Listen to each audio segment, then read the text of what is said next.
प्रिय मित्रों एवं विद्यार्थियों, सीईसी ऑनलाइन लेक्चर में आप सबका स्वागत है। हमारे आज के व्याख्यान का विषय है अलंकार। अलंकार से संबंधित पूर्व व्याख्यान में हमने चर्चा की थी कि अलंकार का प्रयोग कहाँ कहाँ हुआ है और अनेक संदर्भों के माध्यम से वेद में, उपनिषद में, निरुक्त में अलंकारों का प्रयोग हमने देखा और उसके बाद अलंकार की परिभाषा, अलंकार शब्द का अर्थ इत्यादि का विवेचन पूर्व व्याख्यान में हुआ था। उसी श्रृंखला को आगे बढ़ाते हुए इस व्याख्यान में अलंकार का विकास, अलंकार सिद्धांत, उसकी समीक्षा इत्यादि पर चर्चा की जाएगी। जहां तक अलंकारों के विकास का प्रश्न है तो अलंकारों का नामतः प्रथम उल्लेख नाट्य शास्त्र में मिलता है। भरत मुनि नाट्य शास्त्र में 4 अलंकारों का वर्णन करते हैं। उपमा, रूपक, यमक और दीपक, ये 4 अलंकार हैं जिनकी चर्चा भरतनाट्य शास्त्र में की गई है। भरतनाट्य शास्त्र के बाद काव्यालंकार आता है। एक प्रसिद्ध ग्रंथ है काव्यशास्त्र का जिसके आचार्य भामह हैं। आचार्य भामह के ग्रंथ का ही नाम है काव्यालंकार। स्पष्ट है कि वे अलंकारों के पक्षधर हैं और अलंकार का विस्तार से वर्णन करते हैं। वे कितना विस्तार देते हैं यह हमें इससे ही ज्ञात हो जाता है कि काव्यालंकार में भामह 38 अलंकारों की चर्चा करते हैं। 38 जो अलंकार नाट्यशास्त्र में मात्र 4 थे, वे भामह के काल में आकर के भामह के ग्रंथ में 38 हो जाते हैं। इस तरह 4 में 34 और अलंकार जुड़ जाता है और अलंकारों की संख्या अब 38 हो जाती है। हम अनुमान लगा सकते हैं कि अलंकारों के विकास में किस तरह का उछाल आया, कितना बड़ा परिवर्तन हुआ। परंतु यह परिवर्तन यही नहीं रुका। इसके बाद आचार्य दंडी काव्यादर्श में एक और अलंकार जोड़ देते हैं और अब अलंकारों की संख्या 38 से 39 हो जाती है।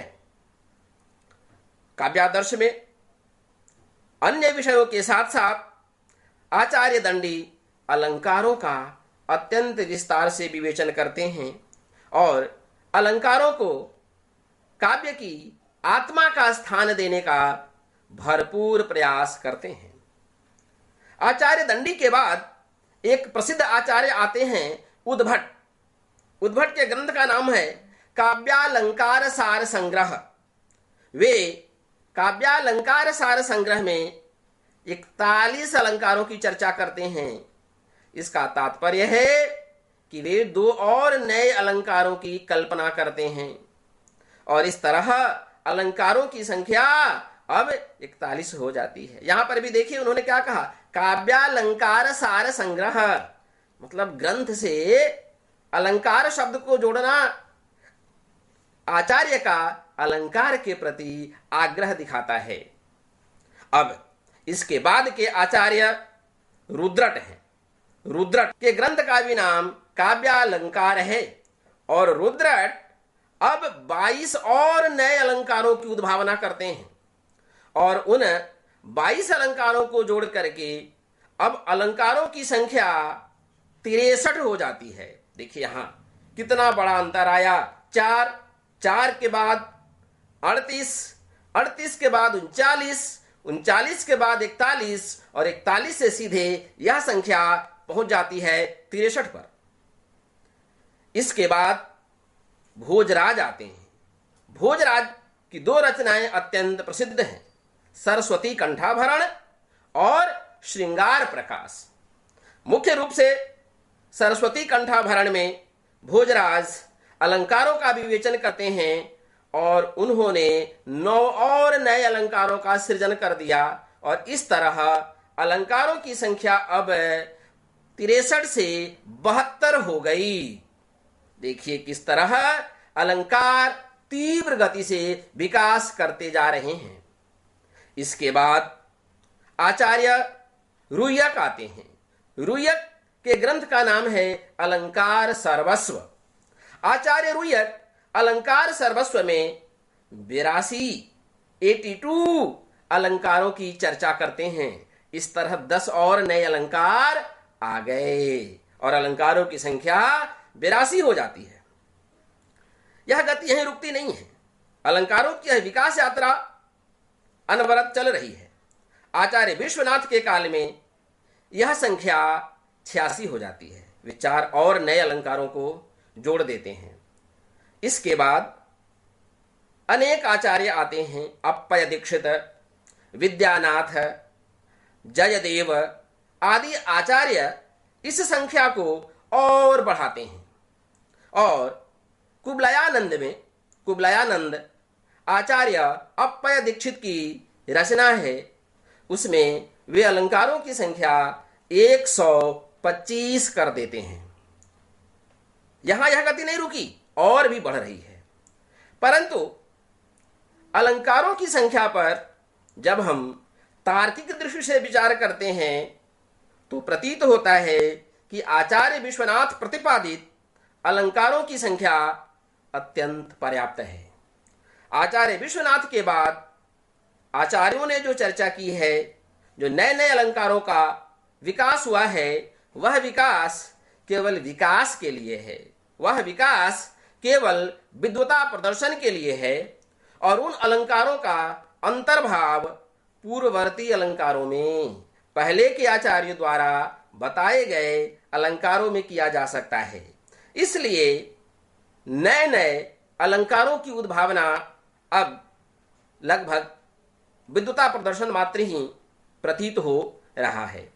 तो हम यदि अलंकारों की वास्तविक संख्या की बात करें तो अलंकारों की वास्तविक संख्या वही 86 है जो आचार्य विश्वनाथ प्रतिपादित करते हैं। आचार्यों की दृष्टि में संख्या घटती है, बढ़ती है, परंतु न्यायसंगत रूप से अलंकारों की संख्या हम 86 मान सकते हैं। तो यह हुआ अलंकारों का संख्यागत विकास।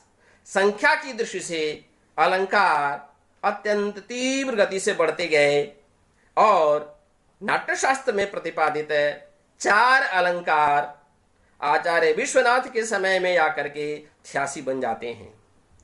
अलंकार ही काव्य शास्त्र का एकमात्र ऐसा तत्व है जो संख्या की दृष्टि से, जो परिमाण की दृष्टि से इतना अधिक बढ़ता है।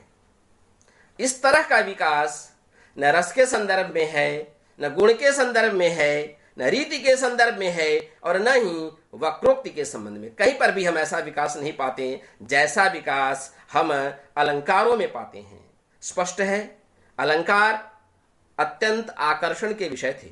सभी आचार्य अलंकारों पर लिखना चाहते थे और सभी ने अपनी अपनी रचनाओं में अलंकारों का गंभीरता से विवेचन किया, अलंकारों का सम्यक विकास किया। तो यह बात हो गई संख्या की दृष्टि से अलंकारों के विकास के बारे में। अब अलंकारों का विकास केवल यही नहीं रुका, संख्या तक ही सीमित नहीं है, इनके स्वरूप में भी अनेक प्रकार के परिवर्तन हुए। अलंकार तो हम इस पर भी चर्चा करते हैं कि अलंकारों के स्वरूप में कैसा परिवर्तन दिखाई देता है। अलंकार जो भरत मुनि ने प्रतिपादित किए थे वे वहीं तक सीमित नहीं रहे, उनके स्वरूप वहीं तक नहीं रहे जो भरत ने प्रतिपादित किए। आचार्य भरत के बाद उसके स्वरूप में प्रत्येक आचार्य के द्वारा कुछ न कुछ परिवर्तन किया गया और इस तरह उसके स्वरूप में अनेक प्रकार का परिवर्तन दृष्टिगत होता है। हम उसके स्वरूपगत कुछ विशेषताओं पर, कुछ विस्तृति पर चर्चा करते हैं।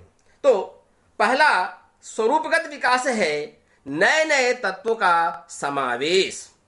अलंकार में अब आचार्यों ने नए नए तत्वों का समावेश किया।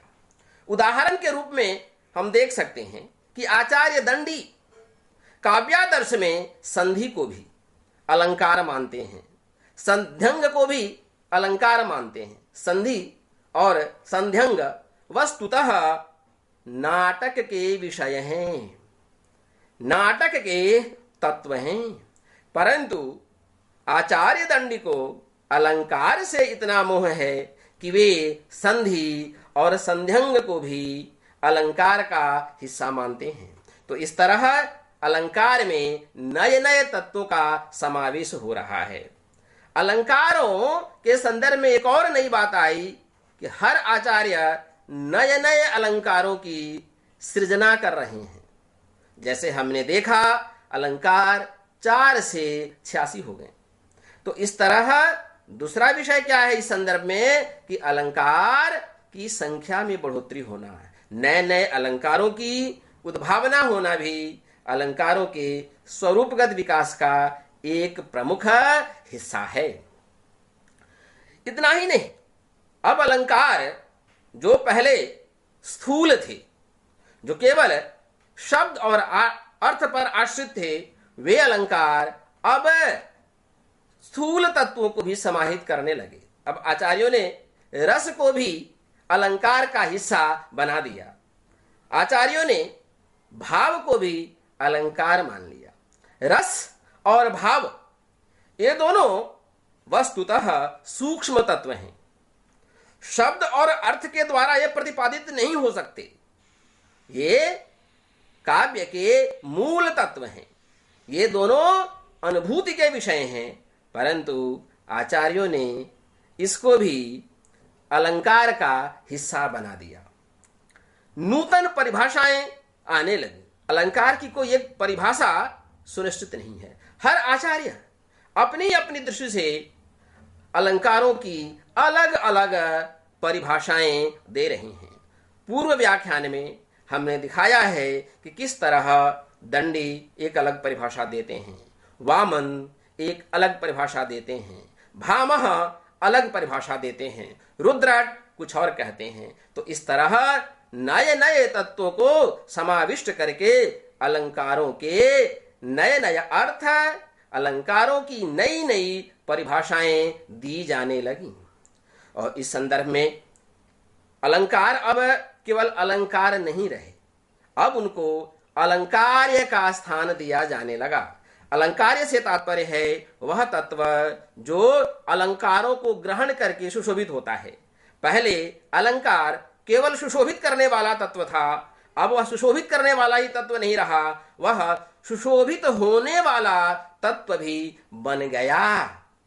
और हम पाते हैं कि आचार्य गण स्वाभावोक्ति को अलंकार्य मानते हैं। आचार्य कुंतक वक्रोक्ति अलंकार को काव्य की आत्मा सिद्ध करते हैं। यहां वे यद्यपि वक्रोक्ति अलंकार के स्वरूप में अनेक प्रकार का परिवर्तन करते हैं, परंतु मूल रूप से वह वक्रोक्ति अलंकार ही है जो आचार्य कुंतक की दृष्टि में काव्य का जीवित बन जाता है। इसके अलावा अलंकारों का सूक्ष्म विभाजन प्रारंभ हो गया। एक एक अलंकार के अनेक प्रकार बताए गए। ये सब क्या है? स्वरूपगत वृद्धि का, समृद्धि का प्रतीक है। इतना ही नहीं, आचार्यों ने कहा कि अलंकार काव्य के समस्त सौंदर्य बोधक तत्वों का पर्याय है। समस्त सौंदर्य बोधक तत्व अलंकार में ही समाहित हैं। काव्य में सौंदर्य को उत्पन्न करने वाले जितने भी तत्व हो सकते हैं, वे सारे के सारे तत्व अलंकार में ही हैं। सौंदर्य के लिए कवि को अलंकार के अतिरिक्त किसी और तत्व की अपेक्षा नहीं करनी चाहिए। और इसके बाद जो सबसे बड़ा परिवर्तन आया अलंकारों के स्वरूप में, कि वह आचार्यों के द्वारा काव्य की आत्मा के रूप में स्वीकृति पाने लगा। अनेक आचार्य अलंकार को काव्य की आत्मा मानने लगे। तो इस तरह अलंकारों में दो प्रकार का विकास हुआ, संख्या की दृष्टि से विकास हुआ और दूसरा स्वरूप की दृष्टि से विकास हुआ। इसके बाद हम आते हैं इस परंपरा के पोषक आचार्यों पर। वे कौन कौन से अलंकार आचार्य हैं जो अलंकार संप्रदाय का पोषण करते हैं? प्रमुख आचार्य परंपरा। तो हमने इसकी चर्चा की है। हम संक्षिप्त में केवल नाम और उन ग्रंथों की चर्चा कर लेते हैं। तो प्रमुख आचार्य भरत मुनि हैं। भरत का नाट्यशास्त्र 4 अलंकारों का उल्लेख करता है। उसके बाद आचार्य भामह का स्थान आता है। आचार्य भामह काव्यालंकार की रचना करते हैं और काव्यालंकार में अलंकारों का विस्तार पूर्वक विवेचन करते हैं। भामह के बाद आचार्य दंडी हैं। आचार्य दंडी का प्रसिद्ध ग्रंथ काव्यालंकार है। काव्यालंकार में काव्य के अन्य तत्वों के साथ साथ वे अलंकार का अत्यंत महत्वपूर्ण विवेचन करते हैं।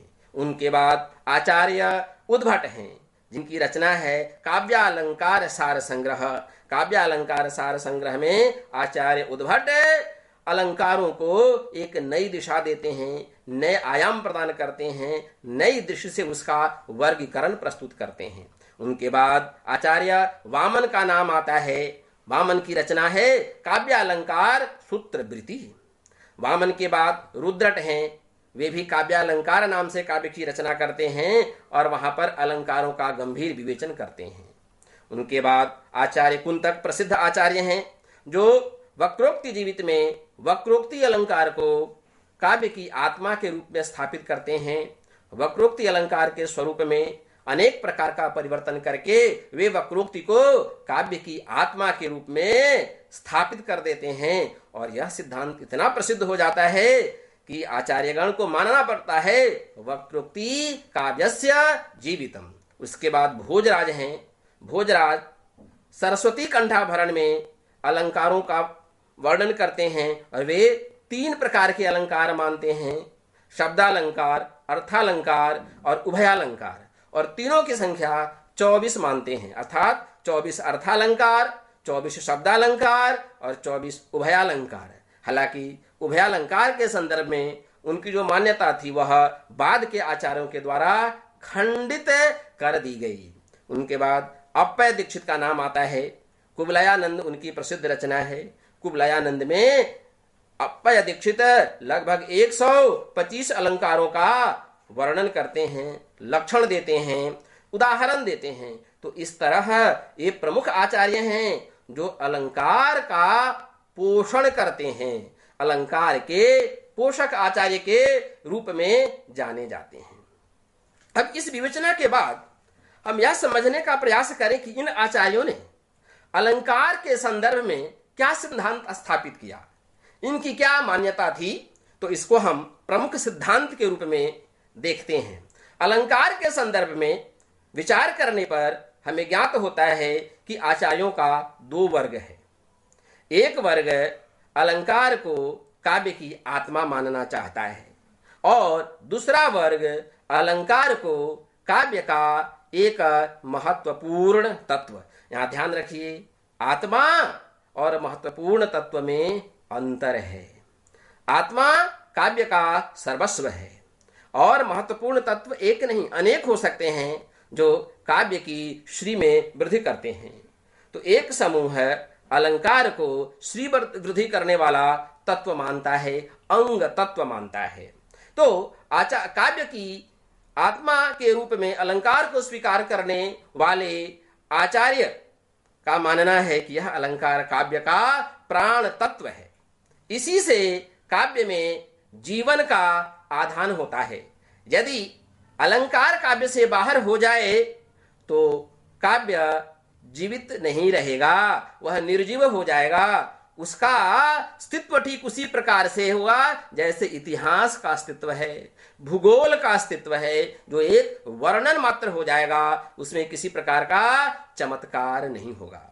इन आचार्यों का मानना है कि अलंकार में रस आदि सभी कुछ समाहित है। वह अलंकार ही काव्य का सर्वस्व है, काव्य का सर्वोपरि तत्व है। अलंकार के बिना काव्य की स्वीकृति ही नहीं हो सकती। यह एक पक्ष है अलंकार के संदर्भ में। दूसरा पक्ष है कि अलंकार काव्य की आत्मा नहीं है। आत्मस्थानीय पद अलंकार को नहीं दिया जा सकता है। अलंकार काव्य का अंग मात्र है, अर्थात जिस तरह से मनुष्य के शरीर में उसके विविध अंग के शोभा वर्धक तत्व आभूषण, कवच, कुंडल, हार, माला आदि सौंदर्य को बढ़ाते हैं, उसी प्रकार से अलंकार भी काव्य का सौंदर्य वर्धक है। काव्य का अंग शब्द और अर्थ है। वह अलंकार शब्द और अर्थों को सुशोभित करता है और उसको सुशोभित करके काव्य के सौंदर्य को बढ़ाता है। वह स्वयं में प्राण तत्व नहीं है। इन अलंकारिकों ने इसलिए कहा काव्य शोभा याह कर्तारो धर्मा गुणाः तद अतिशय हेतवस्तु अलंकारा, अर्थात काव्य में सौंदर्य का आधान करने वाला तत्व तो गुण है और अलंकार उस सौंदर्य को बढ़ाने वाला है।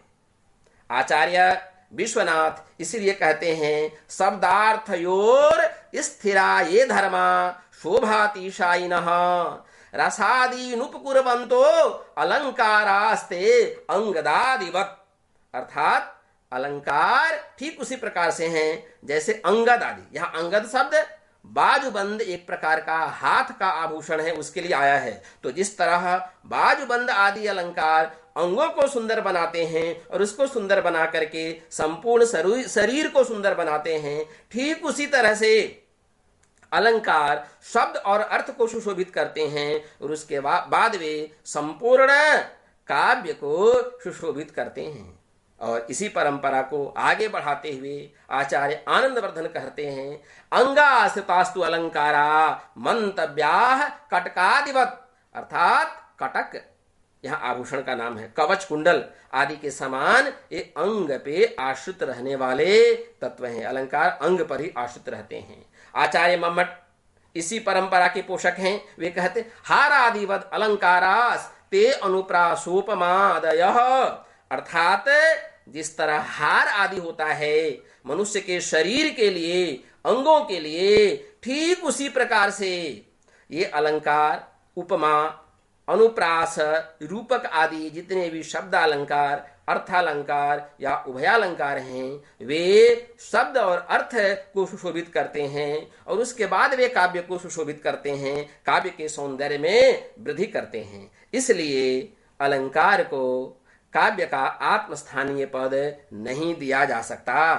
काव्य का आत्मस्थानीय पद तो कोई और तत्व ही ले सकता है, अलंकार नहीं ले सकता। क्योंकि ऐसे अनेक उदाहरण मिलते हैं जहां अलंकारों के बिना भी काव्य की सत्ता होती है। और इसीलिए आचार्य मम्मट जब काव्य का लक्षण देते हैं तब वे कहते हैं अनलंकृति पुनः क्वापि, अर्थात अलंकार के बिना भी काव्य हो सकता है। और इसकी वृत्ति में कहते हैं सर्वत्र तु सालंकारो क्वचित् अलंकार विरहेन अपि काव्यत्व हानि, अर्थात सभी जगह तो अलंकार हो अच्छी बात है, लेकिन यदि अलंकार नहीं है कहीं पर तो इससे काव्यत्व की हानि नहीं होती है। तो इस तरह अलंकार के संदर्भ में दो सिद्धांत है, आत्मा को मानने वाले आचार्य और अंग के रूप में मानने वाले आचार्य। यह अलंकार सिद्धांत है इति।